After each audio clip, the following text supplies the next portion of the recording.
Gravando. Bom, gente, hoje é 18 de maio, como eu estava falando, nós vamos tentar terminar hoje a parte de recursos em espécie. Eu vou falar para vocês dois recursos, o agravo do 1042 e os embargos de divergência, que estão aí no 1043 e no 1044, tá? E aí a gente fecha essa parte dos recursos em espécie, que nós começamos lá com teoria geral, e agora vamos culminar aí nos últimos recursos. Bom, vamos lá. O agravo do 1042. Tá? O agravo do 1042, a gente chama ele isso de agravo do 1042, é engraçado, porque nós temos o agravo interno e nós temos o agravo de instrumento. Né? E aí a gente tem o agravo em recurso especial e em recurso extraordinário. Tá? Então, ao invés de a gente falar agravo em recurso especial, agravo em recurso extraordinário, comumente a gente chama do agravo do 1042. Tá? O que é o agravo do 1042? Esse agravo, ele foi pensado e voltou aí em 2016. Veja, quando nós estudamos o recurso especial e o recurso extraordinário, nós vimos que o legislador em 2016, alterando o CPC, ele retorna aquela ideia de duplo juízo de admissibilidade, não é isso? Ou seja, diferentemente da apelação, diferentemente do recurso ordinário, no RE e no RESP, o juízo de admissibilidade é feito, primeiramente, pela presidência ou vice-presidência dos respectivos tribunais, não é isso? Se a presidência e a vice-presidência admitir o seu recurso especial ou admitir o seu recurso extraordinário, aí ela remete seu processo para o STJ ou para o Supremo, a depender do recurso. Então, para que o recurso chegue no Supremo, chegue no STJ, eu tenho que ter um juízo positivo de admissibilidade na presidência ou vice-presidência do tribunal recorrido. É isso? Então, veja, se a vice-presidência ou a presidência admitir, manda. Chegando no STJ, chegando no Supremo, é feita uma nova análise. É feito um novo juízo de admissibilidade. Pode acontecer da vice-presidência ter dado o ok, mas quando chega lá no Supremo, o Supremo fala, não é caso, não tem repercussão geral, eu não admito o recurso. Então, no RE e no RESP, nós temos esse duplo juízo. Um juízo no tribunal ACOR, no tribunal recorrido, que é um juízo provisório, e depois nós temos um segundo juízo, que é o juízo definitivo no respectivo Tribunal Superior. Tá? Beleza. O que acontece quando a vice-presidência não admite seu recurso? Então, imagine, você recorrente, teve lá aqui no TJ de Goiás, a sua apelação foi negada a provimento. Você apelou e o tribunal não deu provimento à sua apelação, rejeitou sua apelação.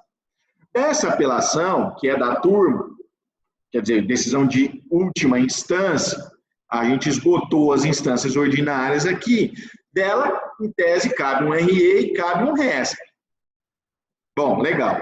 Vamos pensar numa situação só. Vamos supor que desse acórdão há um argumento infraconstitucional. Tá? Infraconstitucional. Beleza. Desse argumento infraconstitucional, devidamente pré-questionado, você, então, interpõe um RESP. Você interpõe um RESP lá para o STJ. Esse RESP vai lá para a vice-presidência do TJ daqui de Goiás. Chega lá na vice-presidência, a vice-presidência fala assim, não admito o seu recurso. Não admite o seu recurso porque o acórdão recorrido está em conformidade com uma tese firmada num repetitivo. Opa! Então, veja, o seu recurso não subiu para o STJ. Nesse meu exemplo, não subiu porque a vice-presidência disse que há tese firmada em repetitivo e o acórdão está em conformidade. Nesse caso, qual recurso? Vocês já viram. Quando a decisão é pautada em repercussão geral ou repetitivo, o recurso cabível é o agravo interno. Não é o que eu estou tratando. Então, negou seguimento porque o acórdão está em conformidade com tese firmada em repetitivo, dessa decisão cabe o agravo interno. Não é o agravo do 1042. Isso nós já vimos. Por que eu estou falando isso? Porque toda vez que a decisão da vice-presidência ou da presidência tiver com fundamento questões que envolvam repercussão geral ou repetitivo, vocês têm que saber que o recurso cabível é o agravo interno, não é o agravo do 1042. O agravo do 1042, aí já entrando no que eu preciso falar hoje, o agravo do 1042, ele tem cabimento exatamente nas hipóteses em que a presidência ou a vice-presidência nega seguimento ao seu recurso, quando não estiver pautada em repercussão geral ou repetitiva. Então, toda vez que a vice-presidência ou a presidência do tribunal inadmitir seu recurso especial ou inadmitir o seu extraordinário, e essa decisão de inadmissão não estiver pautada, não tiver como fundamento repercussão geral ou entendimento firmado em repetitivo, aí sim vai ter cabimento o agravo do 1042. Então, vou dar 2 exemplos para vocês. Você entrou com um RESP no tribunal aqui de Goiás. Voltando lá no exemplo. Entrou com um RESP. Só que você entrou com o RESP no 16º dia do prazo. Ou seja, o seu recurso ele é intempestivo. Ele está fora do prazo. O que a vice-presidência vai fazer? Ela vai inadmitir o seu recurso porque ele foi interposto fora do prazo. Essa decisão de inadmissão tem a ver com repetitivo? Não. Tem a ver com repercussão geral? Não. Se não tem a ver com repercussão geral e não tem a ver com tese firmada em repetitivo, qual o recurso? Agravo interno não é. Sobra somente o agravo do 1042. Certo? Outro exemplo. Você entrou com RESP. RESP tem que recolher preparo? Tem. Você não prepara. O que a vice-presidência vai fazer? Vai te intimar para você recolher dobrado. Você não recolhe dobrado. Seu recurso ele é deserto.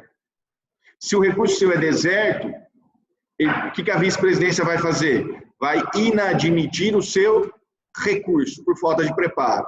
Dessa decisão de inadmissão, se você quiser recorrer dela, qual o recurso cabível? O agravo do 1042. Tá? Então, o agravo do 1042, ele vai ser o recurso cabível contra a decisão da presidência ou da vice-presidência do tribunal recorrido, do tribunal ACOR, tá? Que inadmitir recurso extraordinário ou especial. Negou segmento, não admitiu RE e RESP, agravo do 1042. Desde que essa decisão que inadmite o recurso, ela não esteja fundada em tese firmada em repercussão geral ou repetitiva. Se a decisão de negar o segmento ao recurso, de inadmitir o seu recurso, estiver pautada em repercussão geral ou repetitiva, o recurso é o agravo interno. Não é o agravo do 1042, tá bom? Isso é o que fala o caput do 1042, que conversa lá com o 1030, que fala das hipóteses lá quando a vice-presidência nega segmento, lá o 1030, parágrafo 1º, parágrafo 2º, enfim, ele trata dessas hipóteses, ó. Veja que aqui há um intercâmbio, há uma comunicação do 1030, parágrafo 1º, parágrafo 2º, com o 1042, enfim, tá? Então, põe isso na cabeça de vocês precisam pôr isso, precisam aprender isso. Negou segmento ao recurso, não admitiu o recurso especial, não admitiu o recurso extraordinário, isso na vice-presidência, pautado em repercussão geral ou repetitivo, agravo interno. Não foi pautado em repetitivo, não foi pautado em repercussão geral, agravo do 1042. Tá? Beleza? Então, era isso a principal hipótese de cabimento. Isso é o que fala o caput do 1042. Tá? Vamos lá.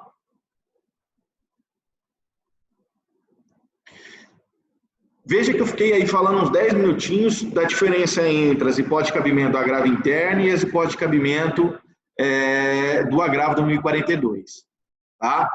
O que eu queria ver com vocês agora? É possível falar em fungibilidade entre o agravo do 1042 e o agravo interno?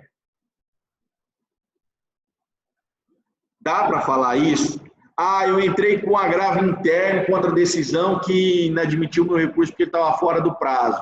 E entrei com o interno. Pode, o tribunal pode receber isso? Que não. Pode receber isso como agravo do 1042? Resposta é não. Você falou não pode. Não pode. Por que não pode?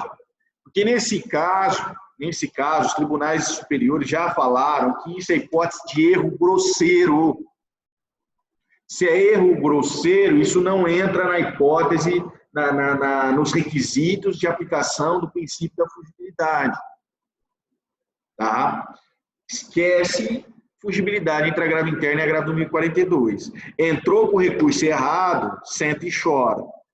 Porque não se admite, os tribunais superiores não admitem a fugibilidade entre o agravo interno e o agravo do 1042. Tá? Tem várias decisões nesse sentido de tribunal superior.